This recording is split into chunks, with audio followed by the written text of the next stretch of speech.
You're staring at a $10,000 brick of cash sitting on the blood-soaked floor of your ambulance. No dispatcher knows you're here. No call was logged. No record exists of this alley, this man, or this moment. Just you, a needle, a bleeding stranger, and enough money to save your house. The guy on the gurney isn't asking for your name. His people aren't asking for paperwork. They're asking for one thing: silence. And the worst part? You already know you're going to say yes. Not because you're a bad person. At least that's what you tell yourself. You say yes because the alternative is watching everything you've built collapse in slow motion. The mortgage notice on your fridge. The voicemails you've stopped returning. The bank letters you open already knowing what they say. $10,000. One patient. One secret. That's how it starts. That's always how it starts. Not with a single massive decision that you agonize over for weeks, but with a number. A number that's just slightly larger than your desperation. And when desperation is big enough, the number doesn't have to be that large at all. You patch him up. You take the money. You drive back into traffic like nothing happened. And somewhere between that alley and the station, you become someone else entirely. You just don't know it yet. 5 years ago, you were the real thing. Top of your EMT class. The kind of student who stayed after hours to ask questions that weren't on the exam. You had this belief, this genuine, almost embarrassing belief that what you were doing mattered. That every shift was a chance to pull someone back from the edge. You recited the oath like you meant it. First, do no harm. 3 words. You wore them like armor. But belief doesn't negotiate with your student loan servicer. Compassion doesn't cover rent in a city that charges $2,400 a month for a 1-bedroom with mold on the bathroom ceiling.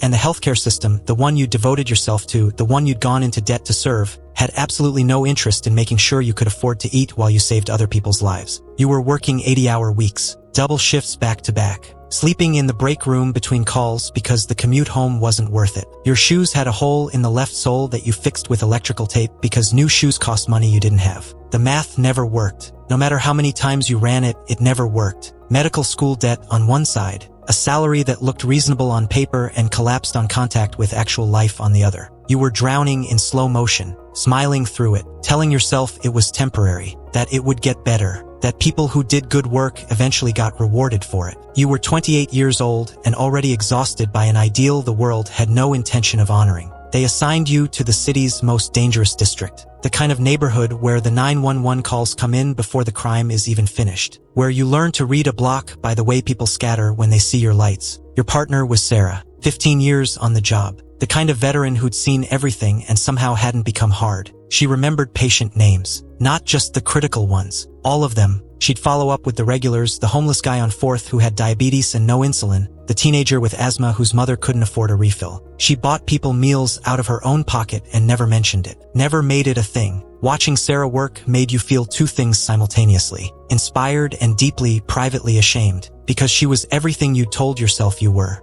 And next to her, you could feel the gap between who you thought you were and who you were quietly becoming. She had this way of looking at a situation and immediately knowing the right thing to do. Not the easy thing, the right thing. And she did it without drama, without calculation, without running a mental cost-benefit analysis. You started doing all 3, running calculations, weighing costs, and calling it survival. Sarah called it the job. You were starting to call it something else. The call came in as an accidental laceration. High-end club, downtown. Nothing unusual on paper. You arrived to find a man sitting at a private booth with a deep cut along his forearm, a drink in his other hand, and the kind of calm that doesn't belong on someone bleeding through a shirt that cost more than your rent. His security stood in a loose perimeter. Not police, not staff. Sarah ran protocol, vitals, assessment, the standard recommendation for hospital transport. The man, Sal, listened to her with the polite attention of someone who had already decided the answer was no. He wasn't rude about it. He didn't argue. He just watched you both the way someone watches a situation they already control. You bandaged him, quietly, efficiently. Sarah was tense the whole time. She kept her voice professional, but you could see it in the set of her jaw. This wasn't how things were supposed to go. When you were done, Sal looked at you, specifically you, not Sarah, and said nothing. He just held out a business card. No name, no title, just a number. Sarah didn't see you take it, or maybe she did and said nothing. You'd find out later she noticed more than she ever let on. You pocketed the card, told yourself it meant nothing, just a precaution, something to throw away later. You kept it for 3 weeks before the debt collectors called and threatened to garnish your wages. You called the number at 11 p.m. from a parking lot 2 blocks from your apartment. You told yourself you were just going to listen, just see what he wanted. Nothing committed, nothing signed. Sal needed medical supplies, off the books, for bags, trauma dressings, basic field kit items. Nothing controlled, nothing that required a prescription. He made it sound almost boring. You went into the hospital supply room the next morning during a shift change. You knew the blind spots in the camera coverage. You'd been working this building long enough to know where the inventory checks were loose. Took 7 minutes. You walked out with a box that fit in a duffel bag. The brown paper bag Sal handed you in exchange had $10,000 in it. You counted it twice in your car before you could breathe normally. You paid your rent that afternoon. 3 months behind, settled in one transfer. Your landlord sounded genuinely surprised to hear from you. That night, eating dinner alone in your apartment, you felt something you hadn't felt in over a year. Relief. Just clean, uncomplicated relief. And that feeling is the most dangerous thing that ever happened to you, because it made the crime feel like the solution.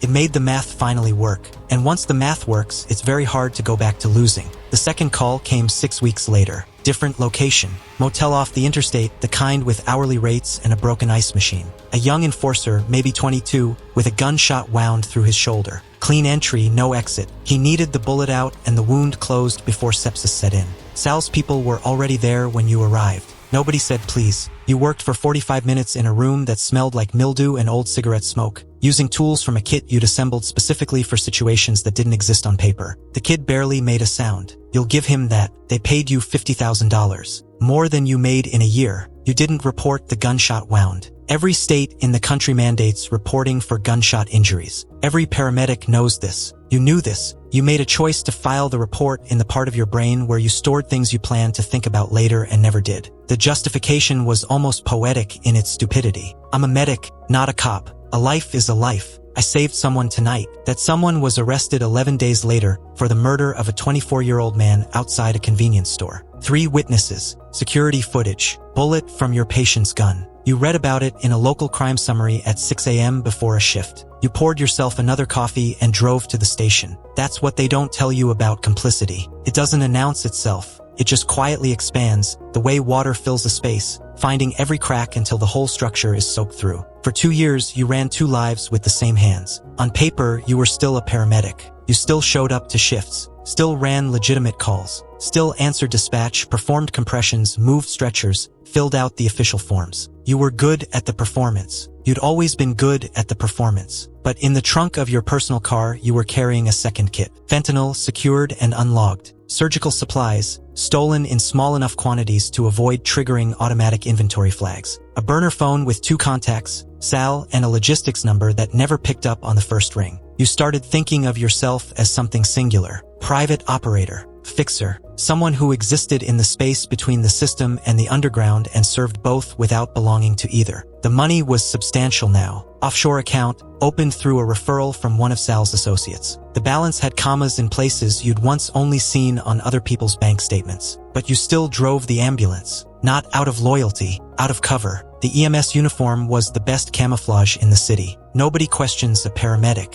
Nobody looks twice at an ambulance parked somewhere unusual. The badge was your invisibility cloak, and you wore it while you dismantled everything it was supposed to stand for. Sarah noticed things because that was who Sarah was. She noticed the supply discrepancies first. Small things individually explainable. A box of 4 lines that should have lasted 2 weeks gone in 9 days. Morphine logs that didn't reconcile cleanly with the call sheets. Paperwork that had your name on it but didn't quite sound like you. She didn't confront you directly at first. She asked questions the way a good investigator does, casually embedded in normal conversation. Hey, did you sign off on this morphine draw last Tuesday? You gave her a vague answer and she let it go, but filed it somewhere behind her eyes. Then she started watching you during shifts. Not suspiciously, just carefully. Sarah had always been observant. Now that observation had a direction. She noticed you falling asleep at the wheel between calls, not from exhaustion, but from the particular glazed quality of someone carrying a weight they can't set down. She noticed the moments where you'd zone out mid-sentence, return to yourself, laugh it off. One afternoon,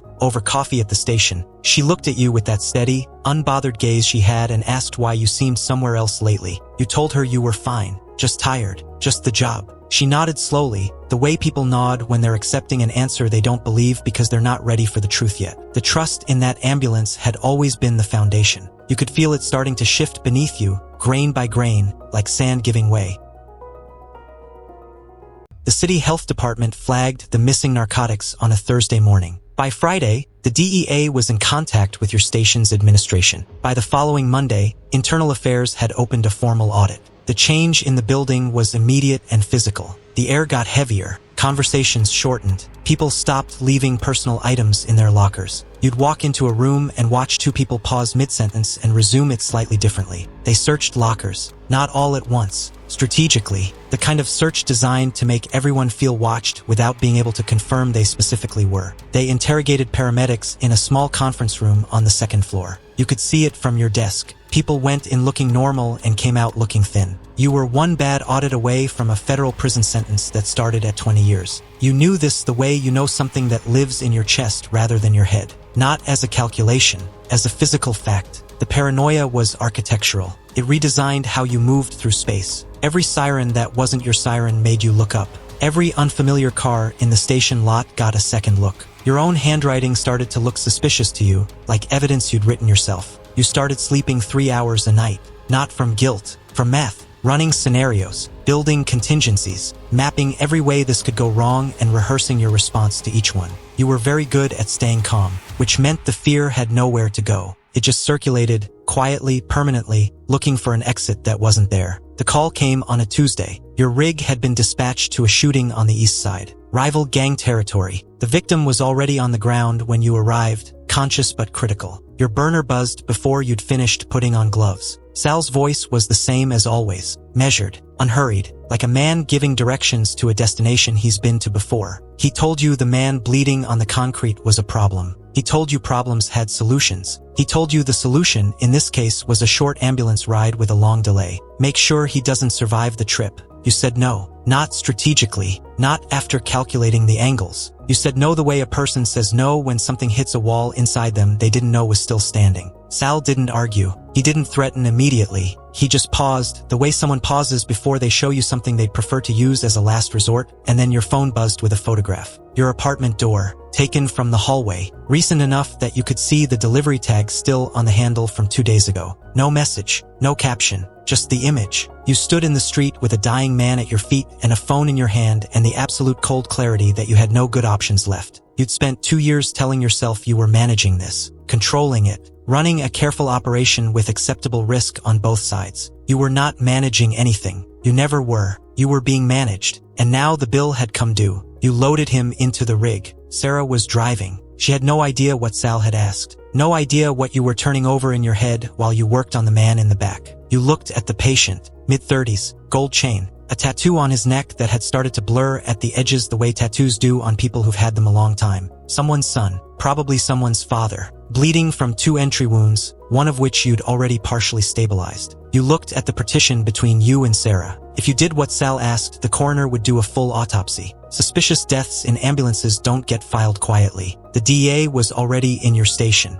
A dead body with irregular treatment on your shift, combined with the ongoing narcotics investigation, would put you in a box with no lid. But if you didn't, Sal had photographs of your apartment. And Sal had a long memory and a short tolerance for people who said no. So you did what you'd been training yourself to do for 2 years without realizing it. You stopped thinking about right and wrong and started thinking about architecture, about how to build something that held. You needed a solution that removed both problems at once. And you had a partner who'd been noticing things. The thought arrived fully formed, the way the worst thoughts always do. You didn't build it piece by piece. It was just suddenly there, terrible and complete, and the fact that it made practical sense made you feel like something inside you had already died and you simply hadn't received the notification. Your hands were steady. That's the detail you'll carry the longest. You reached into your pocket. The fentanyl vials had been there since the start of the shift, habit, contingency, a reflex you developed without naming it. You slipped 2 of them into the side pocket of Sarah's medical bag while she navigated the intersection on the other side of the partition. The movement took 4 seconds. Clean, invisible. Then you turned back to your patient. An air embolism is difficult to detect post-mortem unless the coroner is specifically looking for it. You knew this from a training seminar 3 years ago. You'd sat in the back row and taken notes because you were the kind of person who took notes. You drew a small syringe. You worked quickly, methodically, the way you'd always worked. The man's eyes were half open. He was conscious enough to feel the 4 needle but not conscious enough to understand what you were doing to him.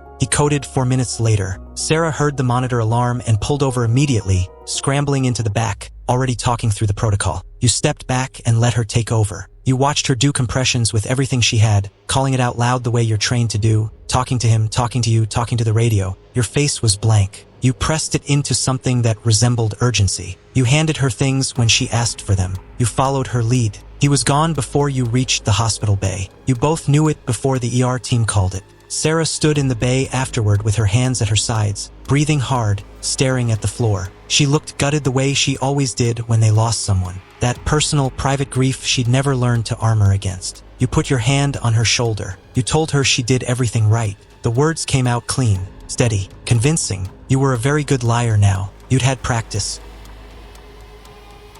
The coroner's report came back with irregularities. Not obvious ones. Not the kind that pointed a finger immediately, but enough. Enough for a forensic pathologist who'd been in the business for 20 years to write a note in the margin of his preliminary report that flagged the case for secondary review. The rival gang didn't wait for any report. They responded the way they always responded, immediately and without nuance. 2 shootings in 48 hours. A car set on fire in front of a restaurant. A 3rd shooting that caught a bystander in the crossfire. A 19-year-old who'd stepped outside for a phone call. The hospital went into a quiet, administrative kind of chaos. Lockdown procedures. Police presence in the ER. DA agents who'd been reviewing narcotics logs suddenly had a body to connect to an ambulance to connect to a station that was already under scrutiny. The case wasn't closed. It was opened wider, and somewhere in that opening, Sarah's name appeared. The investigators found the fentanyl in her medical bag during a station search. They found matching vials in her locker, where you'd placed them 3 days earlier during a shift she'd left early. They found paperwork with her name on it that didn't match her careful, precise handwriting, but matched it closely enough that a document examiner would need time to be certain. They found the morphine discrepancies you'd been quietly logging under her credentials for 6 months. You'd been building this slowly, not with Sarah in mind at first, just building it as insurance the way you built everything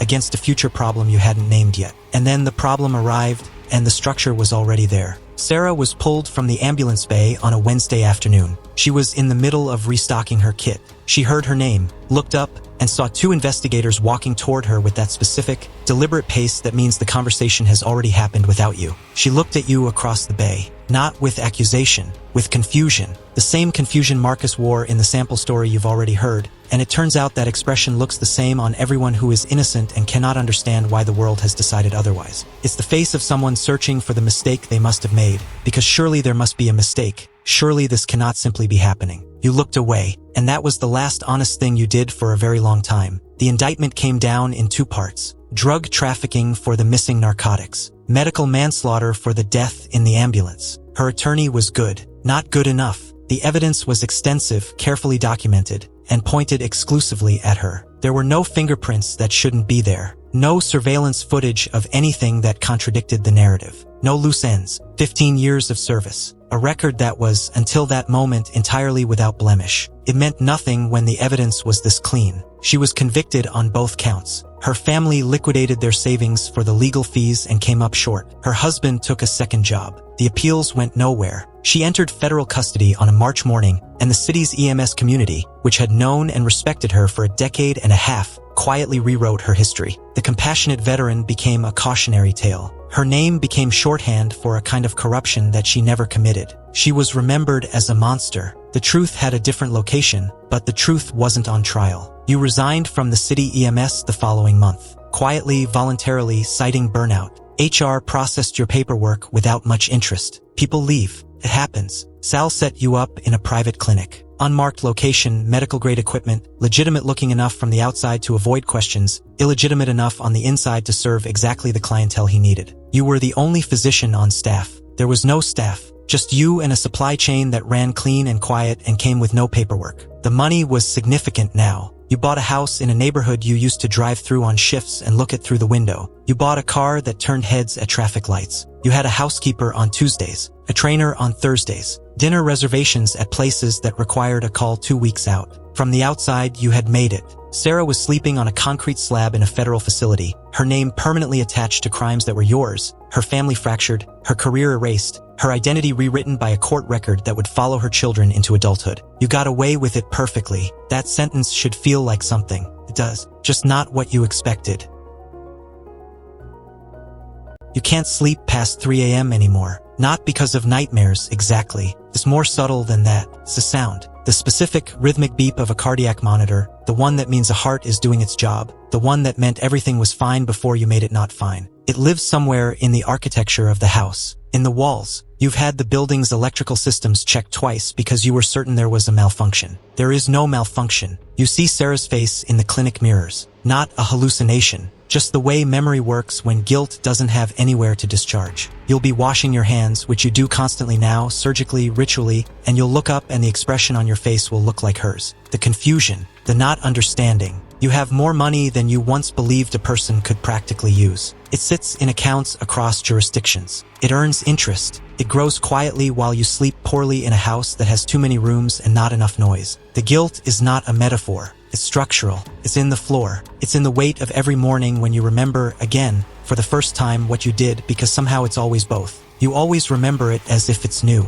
You are not a person who committed a crime. You are a crime that learned to walk around in a person's shape. And the distance between those two things, which once felt like everything, has slowly collapsed to nothing. Sal brings you worse cases now. Not worse medically, worse morally. Men who've done things you'd prefer not to know about, who need to be put back together so they can go out and do more of them. You don't ask questions. There's a professional distance you've learned to maintain the way you maintain sterile technique. Clean hands, quiet mind, do the work, don't look at the chart too long. You don't argue with Sal anymore. You stopped arguing 8 months ago. Not because he threatened you, because you ran out of the particular kind of energy that argument requires. The energy that comes from believing the outcome matters. You are no longer a paramedic. You understand that clearly now. A paramedic operates on the principle that life has inherent value and must be preserved. You operate on the principle that some people can afford to have their lives preserved and others cannot, and you administer care accordingly. You are a mechanic for people who break other people, and when they break themselves in the process, you make them operational again. You survived. That was the goal. That was the word you used in the parking lot when you talked yourself into the first phone call, the first stolen supply box, the first compromise. Survival. You survived. The person who believed in the oath, who stayed after class to ask the right questions, who drove into the worst parts of the city and ran toward the sirens everyone else was running from, that person did not survive. That person died in the back of an ambulance on a Tuesday, somewhere between one injection and a monitor that flatlined. You were there. You didn't call it. And somewhere across the city, Sarah is counting the days on a concrete wall. She still doesn't know who did this to her. She still doesn't know it was the person who ran calls with her, who she watched fall asleep at the wheel and worried about, who she bought coffee for without being asked. You pick up the burner phone. Sal has a new patient arriving in an hour. You put on your gloves. You get to work, because that's what tools do. They get used, until they break. And you haven't broken yet.